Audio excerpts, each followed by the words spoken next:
안녕하세요, 트레이더 김준수입니다. 오늘은 시바이누 코인이 고래의 매집 패턴과 함께 유동성이 맞물리게 된다면 소각 효과와 함께 나타날 전망에 대해 말씀드려보려 합니다. 우선 지금 코인 시장에서 가장 주목해야 할 숫자가 하나 있는데요. 바로 최근 포착된 2570억 개라는 거대한 고래 매집 물량이죠. 단순히 숫자가 큰 게 중요한 게 아니라 이 막대한 자금이 하락의 끝자락에서 왜 지금 들어왔는지를 아셔야겠죠. 이건 우연이 아니라 시장의 큰 손들이 시바이누의 바닥을 확인했고 본격적인 물량 확보를 시작했다고 보셔야 하거든요. 먼저 이번 고래의 움직임을 들여다보셔야 하는데요. 2570억 개라는 물량은 현재 시세로 또 수십억 원에 달하는 거액입니다. 이 물량이 단 몇 건의 트랜잭션으로 거래소에서 외부 지갑으로 이체되었죠. 고래들은 절대 손해보는 행동을 하지 않는데요. 그들이 거래소의 유동성을 말리면서까지 자기들의 개인 지갑으로 물량을 옮겼다는 건 이건 이제부터 시장에 나올 매도 물량을 자기들이 직접 통제하겠다는 선전포고나 다름없습니다. 특히 하락장에서 이런 대규모 매집이 일어났는데 이건 저평가 구간이라는 확신이 없다면 절대 불가능한 일이죠. 핵심 데이터는 시바이누의 온체인 활성도인데요. 가격이 횡보하거나 조정을 받는 것처럼 보이지만 내부적으로는 고래들의 매집 주소가 급격하게 늘어나고 있습니다. 이건 전형적인 강세장 직전의 매집 패턴이죠. 개미들이 무서워서 물량을 던질 때 기관급 고래들이 그 물량을 전부 흡수하고 있다는 증거입니다. 이 물량들을 고래들이 묶어놓는 순간 시장에는 사고 싶어도 살 수 없는 유동성 고갈 상태가 시작되죠.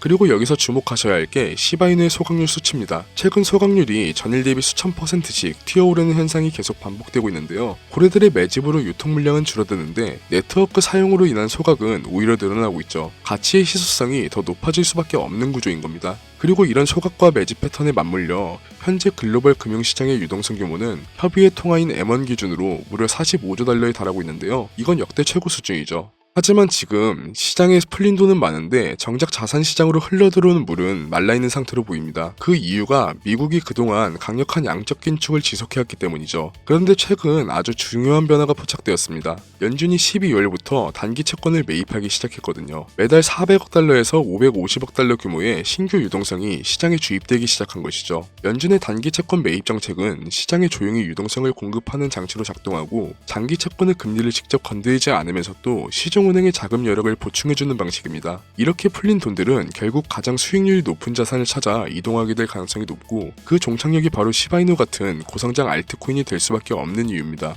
특히 내년 1월과 3월 그리고 5월에 예정된 연속적인 금리 인하 사이클이 시작되면 유동성이 본격적으로 활성화될 건데요. 2019년 당시에 또 연준이 이와 같은 방식으로 유동성을 공급하며 금리를 내렸을 때 자산 시장에 폭발적인 반등이 일어났었거든요. 즉 고래들이 지금 이 시점에 움직인 배경에는 미국의 정책 변화와 기관 자본의 유입이라는 거대한 흐름에 깔려 있습니다. 비트코인 현물 ETF 승인 이후 다음 타깃을 찾는 거대 자본들이 움직이고 있는 거고 그들은 시바이누의 압도적인 유동성과 커뮤니티 데이터에 주목하는 거죠. 이제 시바이누는 단순한 밈코인이 아니라 인프라 자산으로 재분류된 지금 시점에 특히 코인베이스 같은 대형 거래소에서 선물 시장이 활성화되고 있다는 점은 아주 결정적인 증거가 되기도 하죠. 제도권 금융의 중심부로 진입하고 있다는 소리입니다. 고래들은 바로 이 흐름을 미리 읽고 자리를 선점한 거고요. 이전 비탈릭 부테린이 과거에 했던 소각이 시바이누의 탄탄한 바닥을 다져준 거라면 지금 고래들이 하는 매집은 그 위에 구조를 올리는 과정이라 보시면 됩니다. 2570억 개의 매집은 단기 차익을 노린 게 아니거든요. 2026년에 나타날 거대한 변화를 내다본 포트폴리오의 구성이죠. 고래들은 이미 알고 있습니다. 시바리움이 이더리움 생태계에 대해서 얼마나 중요한 위치를 차지하게 될지 그리고 그 가치가 가격으로 바뀌는 순간이 머지 않았다는 사실을 말이죠. 그래서 2026년에 어떤 변화가 있냐면 미국의 클레이티 법안이 통과되는 시점이죠. 제도권으로의 진입이 완전히 열리는 해라고 보셔야 하거든요. 고래들은 이미 2026년을 보고 물량을 잠그고 있는 거고 고래들은 지금 단순히 가격을 보고 움직이는 게 아니라는 게 이 법안 때문이죠. 거대한 정책적 흐름과 기술적 완성이 만나는 지점을 선점한 겁니다. 그리고 이 법안과 함께 미국 행정부가 스테이블 코인 정책을 강화하려는 움직임도 호재인데요. 시바이누 생태계의 자체 스테이블 코인 프로젝트는 달러 패권 디지털 확장이라는 미국의 전략과 완벽하게 맞아떨어지고 있거든요. 규제의 불확실성이 사라지는 2026년엔 시바이누는 단순한 코인을 넘어 국가적인 금융 인프라의 일부로 인정받게 된다는 거죠. 그리고 이 움직임과 함께 소각 시스템을 더 깊이 들여다보면 지금 단순히 수량만 줄어드는 게 아니거든요. 네트워크의 가치가 남은 수량에 집중되고 있다는 겁니다. 고래들의 매집한 물량은 이미 시장의 가격에 반영되어 있지만 앞으로 시바리움을 통해 사라질 물량들은 아직 가격에 반영되지 않았는데요. 즉 지금 우리가 보는 가격은 앞으로 일어날 소각 소각 가치를 제외한 저평가된 상태라는 뜻입니다. 사용자가 늘어날수록 소각 속도는 더 빨라질 거고 어느 순간 공급이 수요를 못 따라가는 변곡점에 오게 된다면 가격은 우리가 상상하는 것보다 더 큰 움직임을 보여주게 될 겁니다. 거래소의 재고 물량 데이터를 봐도 답은 나와 있는데요. 현재 시바이누의 거래소 보유량은 역대 최저치를 경신 중이죠. 반면 스테이킹 물량과 장기 보유 물량은 역대 최고치를 기록하고 있습니다.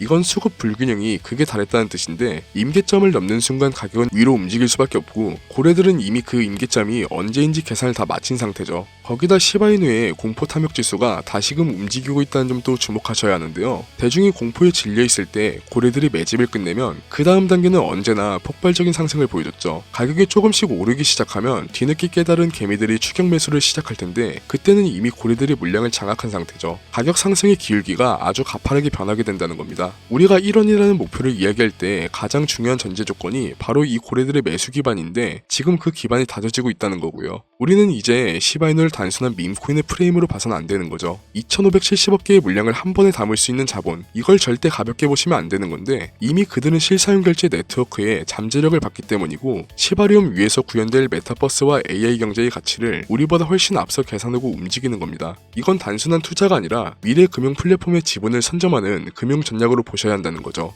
그리고 전통 금융권에서 시바이누를 바라보는 시각도 변했습니다. 그들은 이제 시바이누를 위험한 자산이 아니라 리스크를 분산하고 초과 수익을 얻을 수 있는 전략적인 포트폴리오의 일환으로 검토하고 있죠. 이러한 시각은 시바이누에게 전례 없는 신뢰성을 부여합니다. 이게 다시 시가총액의 한계를 부수는 추진력이 되는 거고요. 지금은 가격의 변동성이 흔들리지 말고 그 이면에 흐르는 거대한 자금의 흐름을 보셔야 할 때입니다. 고래들의 매집은 매일같이 이어지고 있고 소각은 멈추지 않는 지금 시바이누의 생태계는 더욱 견고해지겠죠. 이 사실만 기억한다면 1원이라는 목표는 더 이상 꿈이 아닙니다. 고래의 매집, 연준의 유동성 공급과 함께 확정되는 법안은 기관과 고래들은 이미 이 이슈에 반응하고 있죠. 이 흐름은 절대 우연이 아니라는 거고 전 세계 금융자본의 새로운 폭등을 찾아 이동을 시작한 거고 시바이누는 그 이동의 최종 목적지 중 하나가 될 겁니다. 물량 부족과 수요의 폭발이 만나는 그 시점에 시바이누 홀더들이 보게 될 결과는 상상 그 이상이 될 게 분명하다는 겁니다. 여기까지 시바이누 전망에 대해 말씀드렸고 마지막으로 여러분들께 당부드리고 싶은 것은 지금의 지루한 횡보 구간을 견디셔야 한다는 점입니다. 고래들도 수개월 동안 물량을 모으며 인내의 시간을 보냈습니다. 그들이 왜 지금 이 시점에 매집의 속도를 높이고 있는지 그 이유를 다시 한번 생각해 보셨으면 합니다. 지금까지 영상 시청해 주셔서 감사합니다. 다음 영상은 더 좋은 영상으로 찾아뵙겠습니다. 감사합니다.